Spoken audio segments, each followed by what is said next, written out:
Good evening, everyone. My name is Kelly Farland, and you are attending the Loyola High School University Night. I'd like to take a second just to introduce my colleagues or let them to pop on to introduce themselves. We've got a whole team here tonight to help answer your questions, and then I will introduce our special guest, and we'll start the presentation. So if I can just ask Loyola team just to hop on and say hello so that we know who you are.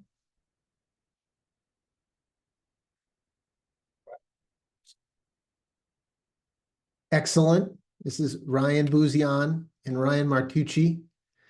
Pretty much, if you refer to any Ryan, I think any of the three of us will respond to that.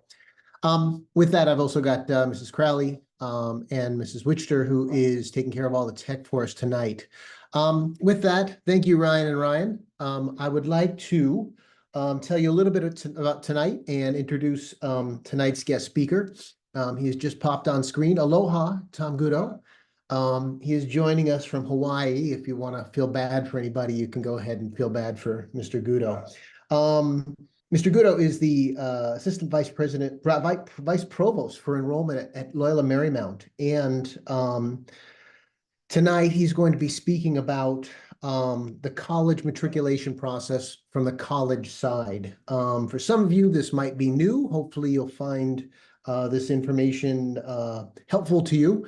And for some of you who have done this before as parents, it will confirm some of the things that you suspect.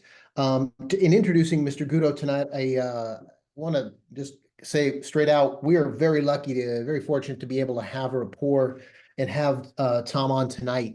He is highly respected admissions professional and has been for some time, fresh off of hosting the Jesuit College Admissions Directors and the Jesuit High School Counselors Conference and the National Association for College Admissions Counseling Conference in Los Angeles we had last week. He is well respected in those arenas, as well as the WACAC and ACRO areas of enrollment management. So, Mr. Gutto, thank you for taking your time tonight. I want to invite our guests tonight to type any questions you have into the chat. The chat button at the bottom of your screen should allow you to type any questions in. We will do our best to answer those questions directly to you, and when we can, we'll field those questions to Mr. Gutto after his presentation. We are on a fairly tight schedule tonight, but we want to get this right. We want to make sure that this is helpful to you. So with that, Mr. Gutto, aloha, and thank you for being here. Thanks, Kelly, and the Loyola High School team. And just to clarify, I'm not on vacation here. We are, there's a college fair circuit here amongst all the neighbor islands here in Hawaii, and just happened to coincide with this. But when Loyola High School calls, I always say yes. This is really an important partnership, and you don't know how lucky you are to have such an amazing team here. There are students across the world that would do anything to have the resources that your sons have at Loyola High School. And so my hope tonight is to really kind of in a broad way talk about college admission. I'll obviously provide some perspective from LMU's vantage point. And I hope to answer as many questions as I possibly can. And so without further ado, I will go ahead and share my screen. And it worked, which is a good sign. All right, now let me move all this stuff out of here. Okay. So hopefully you all can see this.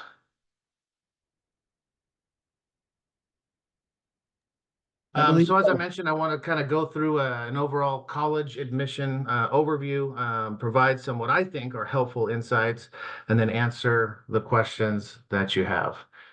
No doubt that applying to college is both an exciting journey and scary all at the same time. This is a moment in your sons' lives that they've been planning for, that you've been planning for maybe for a long time. It's their transition from adolescence to adulthood and the bridge from who they are to who they are going to choose to become. But oftentimes that comes with, some trepidation that what if I make the wrong choice? This is, after all, one of the first big decisions that they're making in their life. And so know that colleges and universities get that. We understand, and we actually honor the role that we play in this very important time in your family's life. The student goes to college, but it's the family that supports the student in getting there. And we're here at LMU and many colleges across the country to support the family through this really important journey. I want to provide a little context on what's going on in the environment here in college admissions. I don't think there's ever been a time in my 19 years in the admission work that we've received as much national attention as we're currently receiving. Rightly so, good and bad. And I know that your sons are seeing this, especially in social media. We know some of the woes of social media, and so just a disclaimer, don't believe everything that you see in social media. Reach out to the institutions that you're interested in and have a conversation about their processes. But we had 3 cataclysmic events occur this year alone that by themselves would make this process more complicated, but they all are kind of converging at the same moment, which is putting pressure on our students as they go through the process. The Supreme Court decision on race in the admission process, the FAFSA fiasco, which I'm sure you all have heard about, as well as a pretty dramatic demographic cliff, where there are less high school graduates forecasted in the near future. And so these things are coming together to create quite an interesting environment for higher education, and certainly for you families as you navigate this process together. Colleges are getting more expensive. There's a plethora of external information out there. I mentioned social media, but there's guidebooks. We've seen a proliferation and a rise in independent counselors. Many of them have good intentions. Many of them don't. So be careful with who you work with. You've got a great team here. I don't really see a need to go outside of Loyola High School, but that's your family decision. This all leads to higher expectations, and obviously with higher expectations comes higher anxiety. College admission continues to get more competitive. Students are applying to more colleges. I'm sure you're looking at your lists, and the lists have continued to grow. Unfortunately, the number of available spaces in the colleges your sons are applying to has remained relatively stagnant in recent years. But I don't want to be doom and gloom. I want to be excited because there's a lot to be excited about. There's a lot of good news in this process. Despite the focus on the things that we can't control, we all do it. It's the nature of being a human being. Students actually have great control over this process. And with the guidance and help of the team here at Loyola High School, your sons are in great shape to have many attractive options and really good outcomes. Remember that your sons are well prepared. You made a decision to send your sons to Loyola High School. And that is going to bear fruit. Trust me that with an open mind and hard work, there's going to be many good choices for them. And so if we can scan our attention away from the things that colleges have sole control over, obviously we control the admission decision. Obviously, every college and university has a structure for distributing financial aid, whether that be merit, need, or otherwise. But students control a lot, and it's really important. And I want to spend some time focusing on what is in your control. And there are essentially 3 things that are going to determine the success of your college search. The first is the process, the actual search process.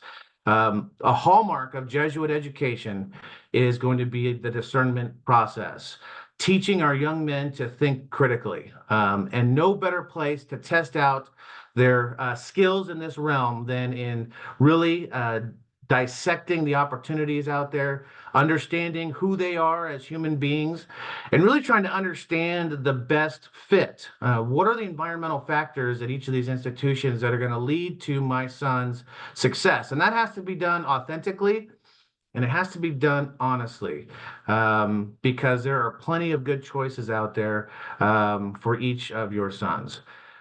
The students also control the content in the application.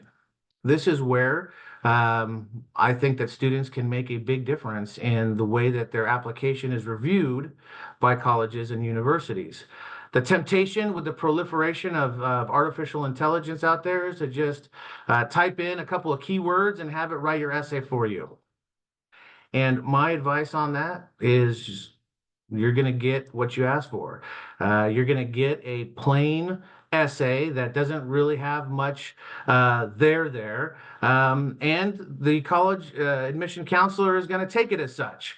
But if you take the time to really do the things I've recommended, to understand who you are and the unique skills, talents, and qualities that you bring to these institutions, then what you provide in the actual application is going to serve you much better and allow colleges to really understand you in a way that allows them to make a choice, hopefully in the affirmative, for your son. And then finally, obviously, you have choice on the enrollment decision, where you end up. After you receive all of the great admission decisions, you're going to line up all these schools, you're going to line up all the financial aid packages, and you and only you have the decision to on where you're going to go. And so I hope what you get out of this is that that which we focus on is magnified. And if we're always focusing on the things we can't control, the admission decisions, scholarships, and financial aid, then we're going to forget about the vast control we have on every other aspect of this process. Talking a little bit about what are the factors in the college admission process. We can't get around the fact that academics play a primary and pivotal role in the decision for any school. Whether you're highly selected or open access, in order to graduate, you have got to pass your classes. And so every institution is going to be looking at the preparation. You go to a really good school. Your sons are being tested in ways that are forcing them to grow. They're being pushed outside their comfort zone, where they're able to become the best version of themselves. And that doesn't mean that they're just given good grades. There are a number of institutions, and I'm sure you all have family members that attend some of those institutions out there, those high schools, where maybe it's a lot easier. Maybe the 4.0 is within easy reach. I'm telling you again that college admission offices are smarter than that. We know that too. We know the schools where students are challenged, and you're at a school here, a Jesuit prep school, that is going to ensure that your sons have the tools to evolve and become successful in a really challenging world. And that doesn't mean that they're just given A's. So trust that as part of this academic review process, we are slicing and dicing and dissecting the transcripts in ways that help us get to the context. We know that your sons are more than the number. And so we are really digging deep into the number, into the context of your son's academic transcript to understand the type of student that they might be at the college level. And so we're going to look at things like major preparation. What major are they applying to? If they're applying to engineering, we're going to expect to see a strong math and science background. You can't be an engineer if math and science are not your strongest subjects. Likewise, for the creative arts, we're looking for that talent-based component. We're looking for creativity. We're looking for talent in these areas. Long story short, we're looking for alignment. And so as you start thinking about what your son is going to study at the next level, the best and almost obvious place to start is with their strengths. What are they good at? What are the classes that they talk about when they come home and say, I had the most amazing time in this class, or I'm really excited to get up and go to school to attend that class. Those are good signs that there is alignment with certain subjects, and I would urge you and implore you to pay attention to those things. We look at trends. Is the GPA going up? Is it going down? Is it staying flat? Are they challenging themselves with the curriculum at Loyola High School? Are there dips? What is going on there? You can imagine that just looking at a transcript and seeing the evolution of a student through their 4 years at Loyola High School provides a ton of information about that student's lived experience. And we dig into it because it's critical and important to understanding who these young men are as they're going off and applying to our institutions. Test scores have gotten a lot of notoriety over the last, 4 or 5 years. Longer than that, they've been pretty controversial. But because of the pandemic, many institutions, LMU included, decided to go test optional. And I would encourage you to take a look at the schools you're applying to understand what that actually means. Some schools have actually gone back to requiring it. And so it's important as you do your research on each of these institutions that you understand what does optional mean? What is the testing policy? Because optional might not mean optional at some schools. It might be preferred or recommended. But it's important to know that so you can plan. And the sooner you know that, the better. At LMU, SAT, ACT are truly optional. We believe in providing students with the widest possible opportunity to show their talents. And if a student takes an SAT and feels like that's a good representation of who they are, why wouldn't we allow them to submit that? And so it's important to understand the testing policy at each of these schools that you're applying to. Supplementally, there are other things, and many institutions claim that they're holistically reviewing. We can get into who actually does and who doesn't. I can tell you at LMU that these other things matter too, particularly the essays. I kind of alluded to this in my earlier comments, but the essays are an opportunity. They're an opportunity for a student to share their story and share the unique factors about themselves that are going to be something that these colleges are interested in. And so essays are critical. The letters of recommendation that we receive from the counselors at the high school are critical components to understanding the nuance and the context, not just of the student's experience at the school, but of the environmental factors at these individual schools. We lean on these heavily to help inform everything in our process. There are other things that we consider, and please don't take this as a checklist for things that must be done, because that's certainly not the case. There are just other options where students can show what they're up to outside the classroom. What a student does outside the classroom is important to us. It helps us understand what kind of human being is this and what kind of impact will they have at our particular institutions. This could be service, it could be athletics, it could be work, it could be awards, it could be portfolios, it could be a whole host of things.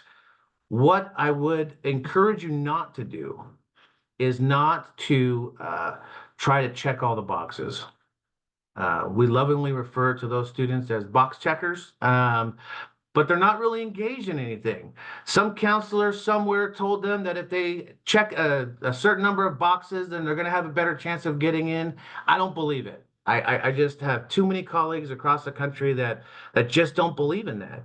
It's quality over quantity. Find something you're passionate about and engage with it, but don't just check boxes. That's a waste of the student's time, most importantly, but what are you getting out of that? So really be thoughtful about the extracurricular engagements and dive into it with both feet. We want to see passion out of students. We want to see them engaged in the world. And what that looks like is going to be different for everybody. So don't try to mold your sons into something because you heard on a podcast somewhere that this is what students getting into Harvard are doing, because it's just going to fall short. Hopefully that makes sense.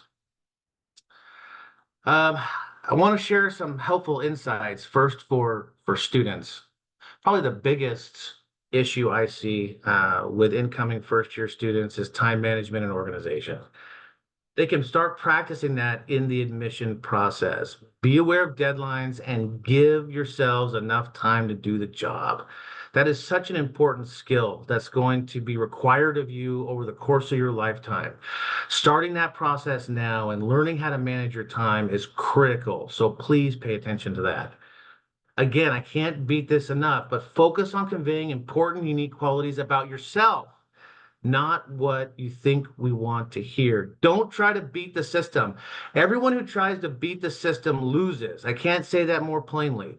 Be yourself, present the best version of yourself, work hard, and you will have good results.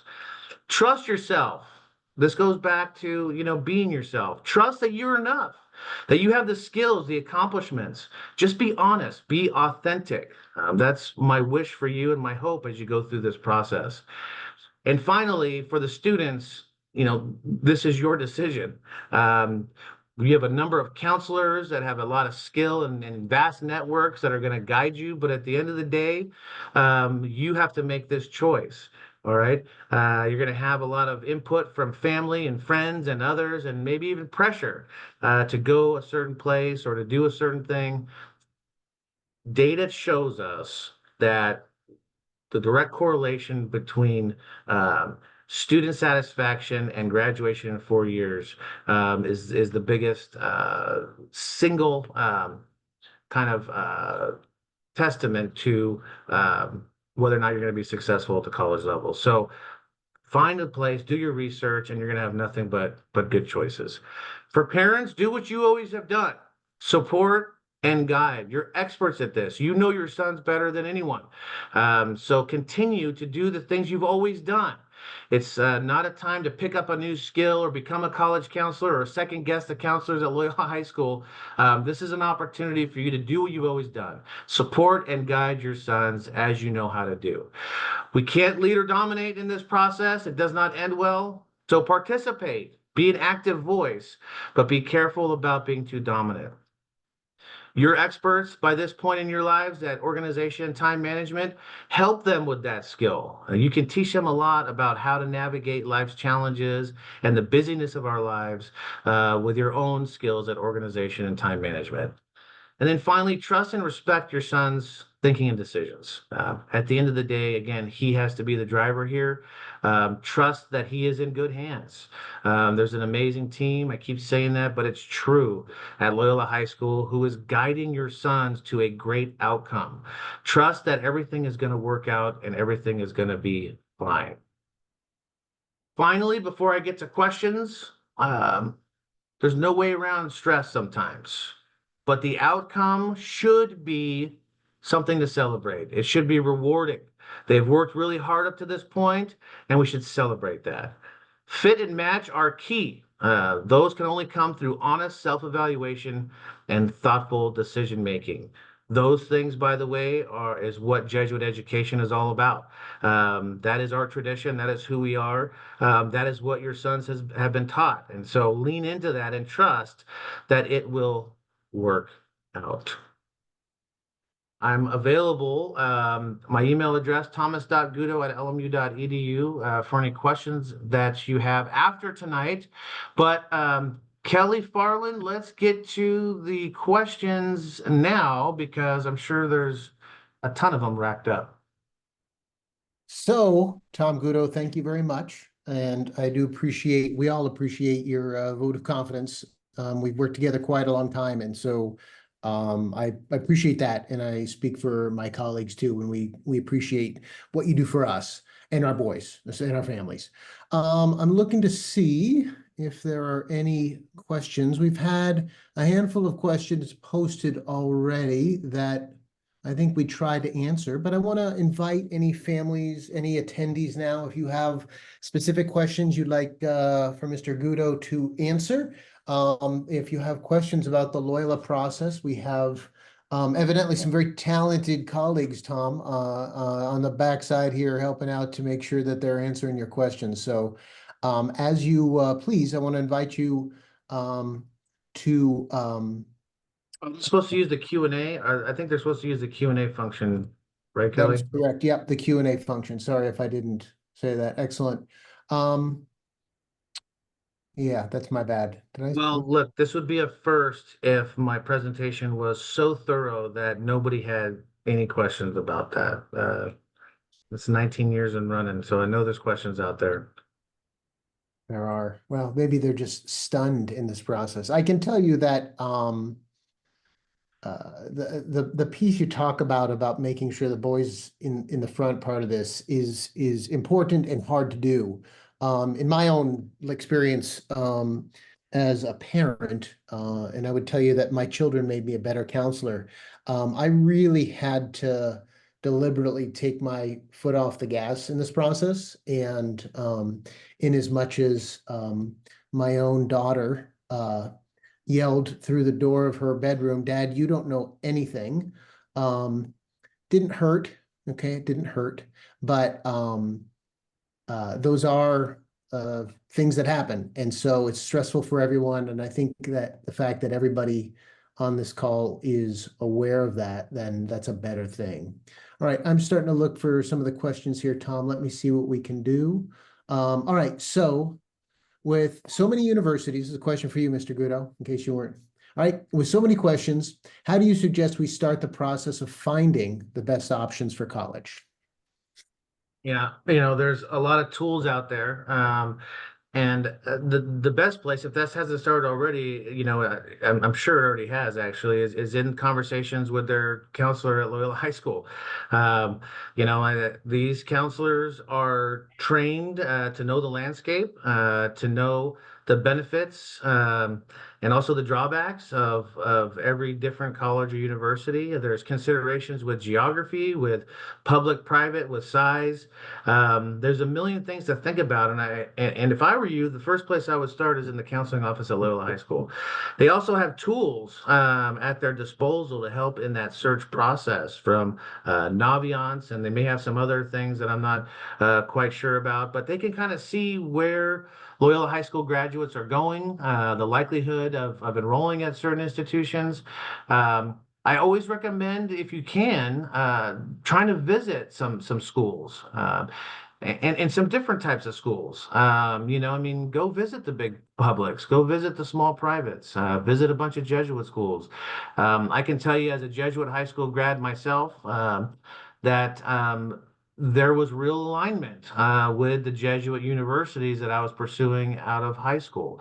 It was comfortable, and it felt like I knew the place, even though I had never enrolled there before.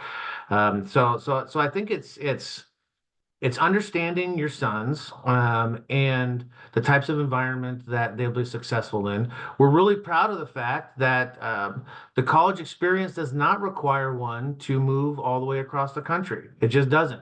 We are honored to be able to enroll a good group of Loyola High School guys every single year who have an amazing full college experience right here in their hometown. And so I say that because the word on the street is that to have a college experience, you've got to go away. Well, oftentimes what happens when they go away is they end up transferring back here to California when they experience what a real snow day looks like at some of these schools. But that would be my recommendation. I mean, you've got so many tools at your fingertips here at Loyola High School. The counseling team will be able to guide you through that process. Try to visit as many schools as is reasonable, knowing that we all have busy lives.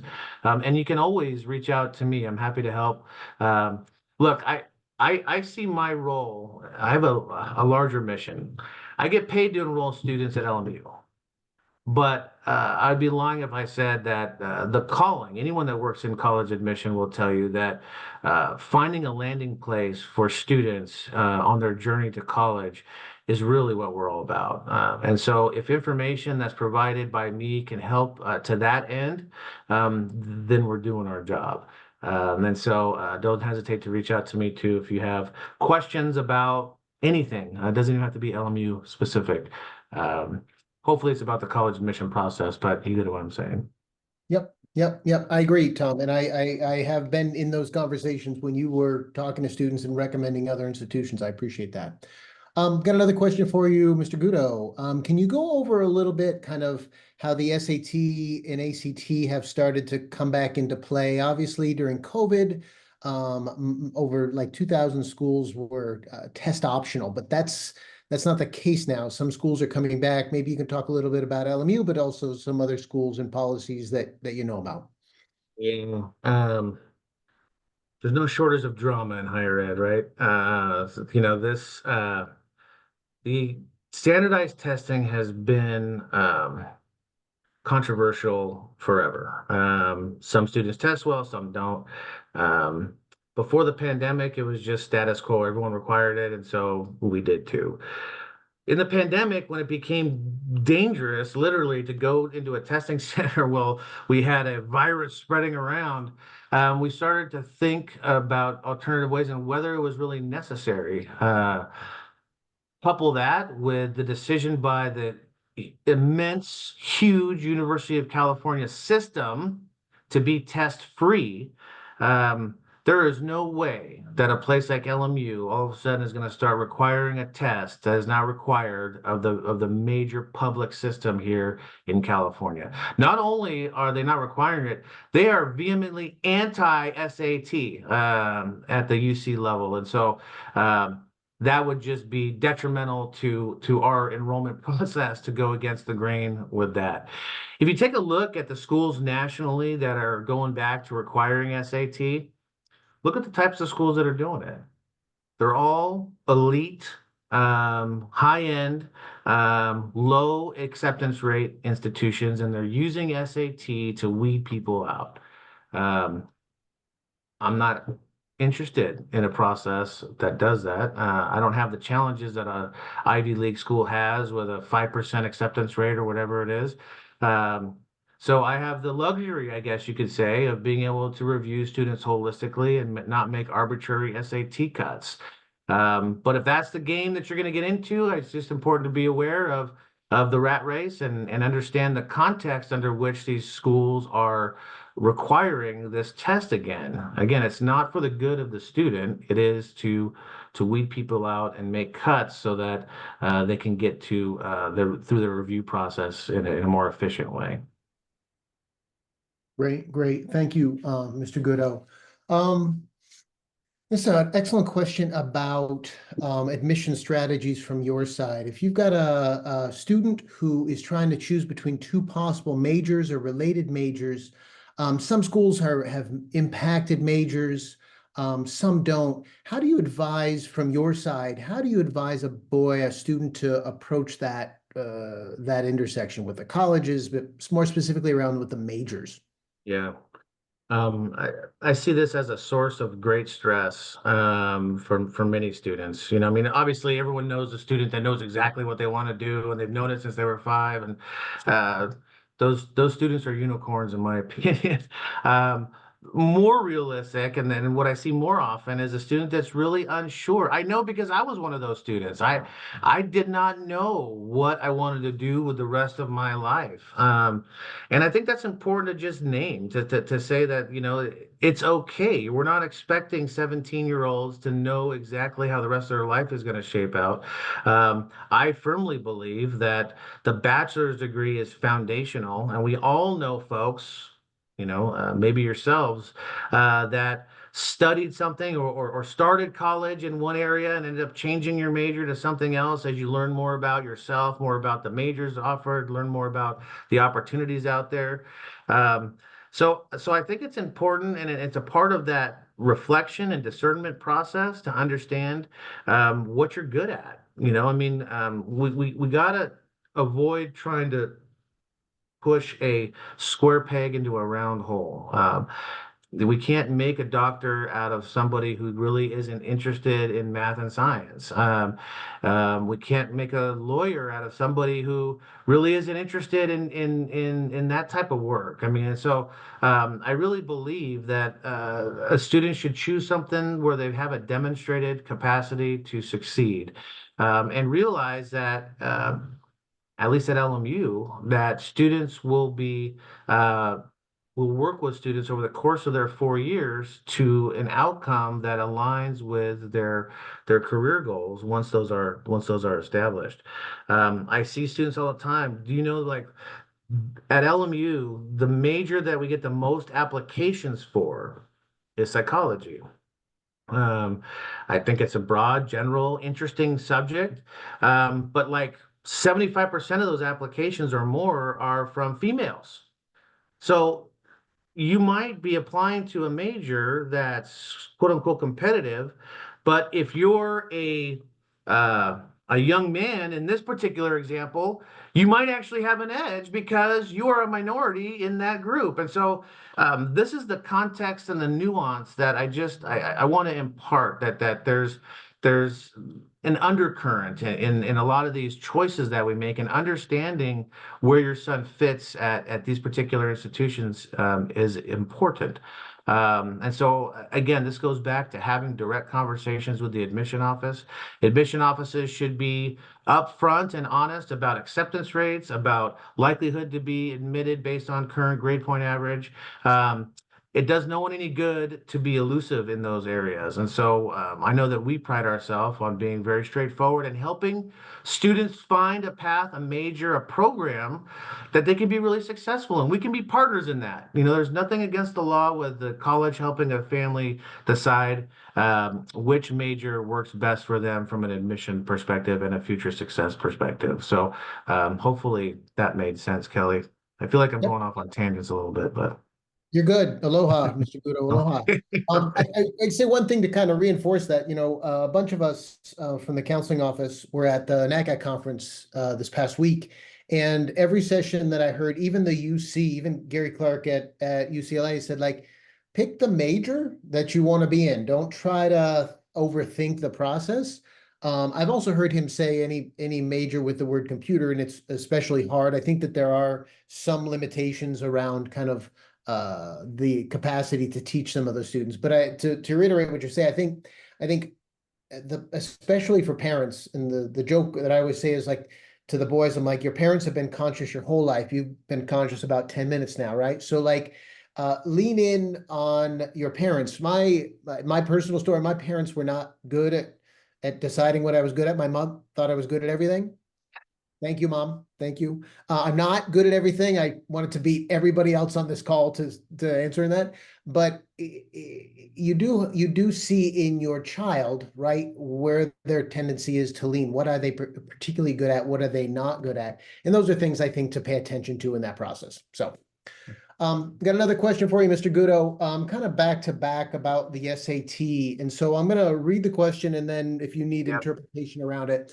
The first question is, if the school is test optional, is there any circumstance when it's best not to send the SAT score?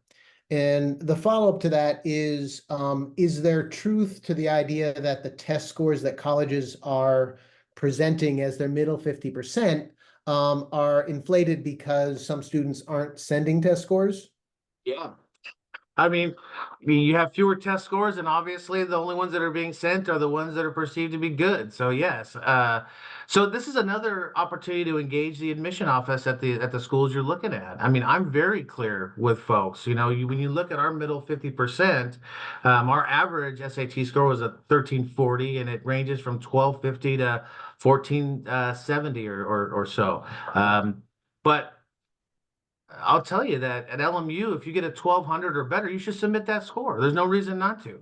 And so I think, again, a lot of these questions go back to direct dialogue with the admission office. And if you can't have direct dialogue with the admission office, that should tell you something about that institution as well. Not that they don't care about your kid, but that maybe they don't have the resources to be as personal. Maybe they don't have the bandwidth to service your family in a way that gets you the answers that you need. And so your interactions with these admission offices is going to tell you a lot about what your students' experience is going to be once they get there. So pay attention to those little nuances in your engagement. But hopefully that answers that question about SAT. Yeah. I feel like the relationship you have with the admissions office as you go through the application process is indicative of how you're going to be treated at those schools. And I think that that's really important. What you said is like, understand that is a relationship and there's a bandwidth there. And it is what it is.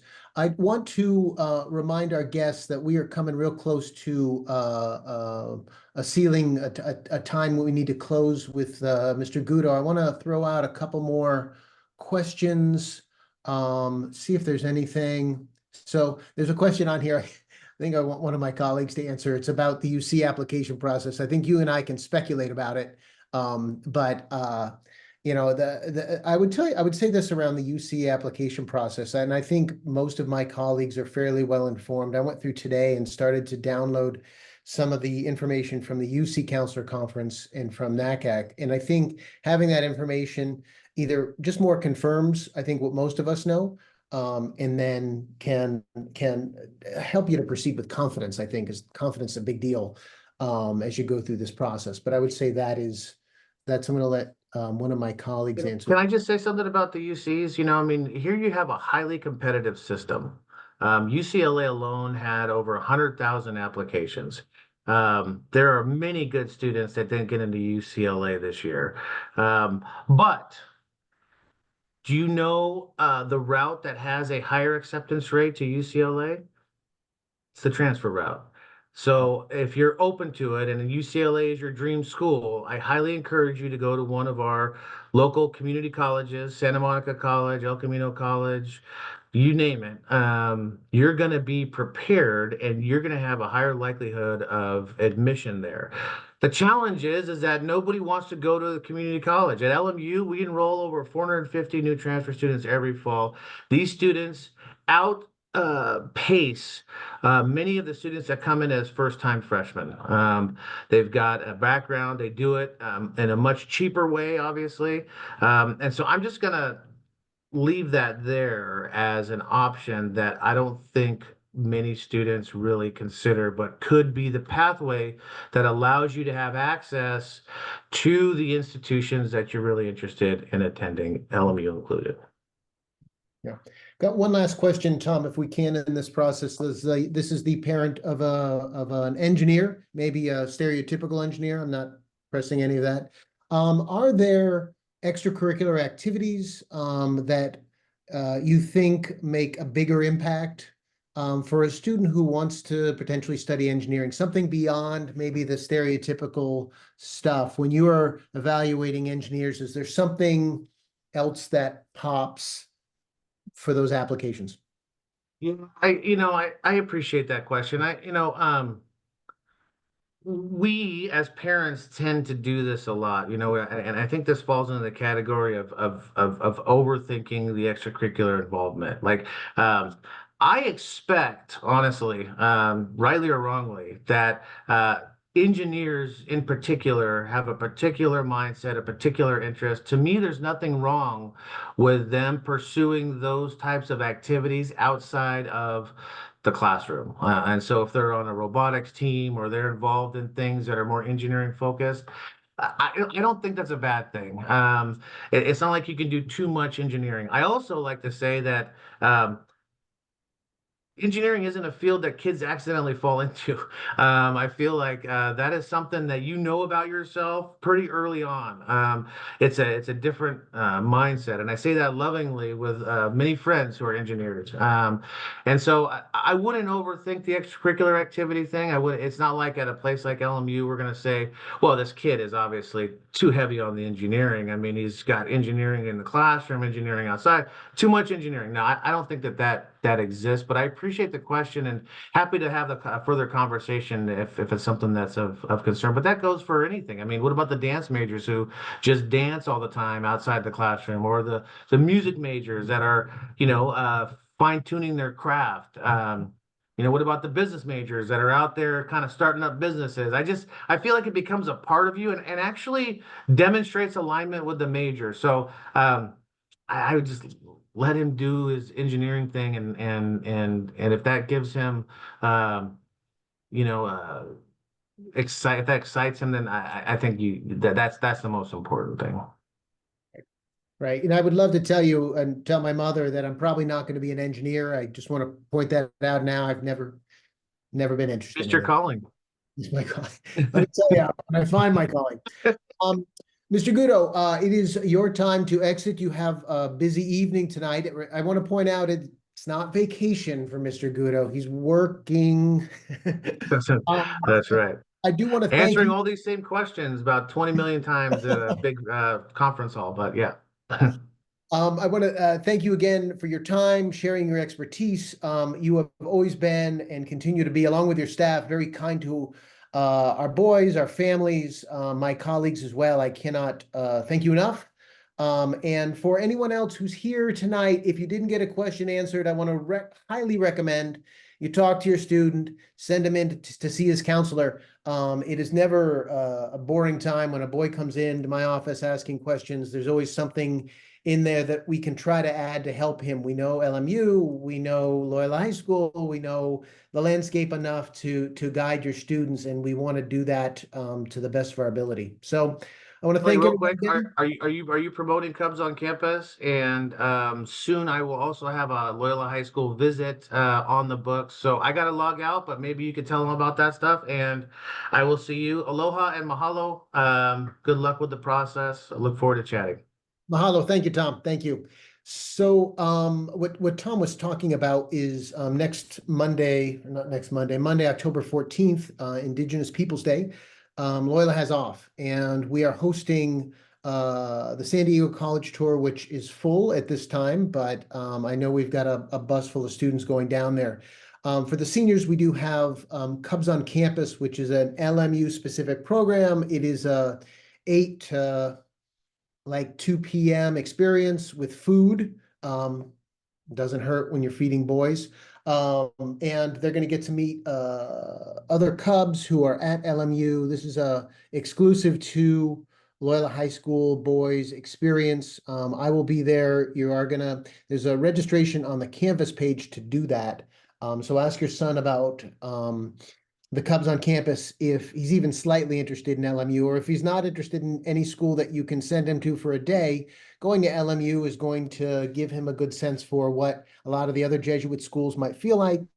But it is super important, especially with our boys, and Tom said this too, to try to get them on campus.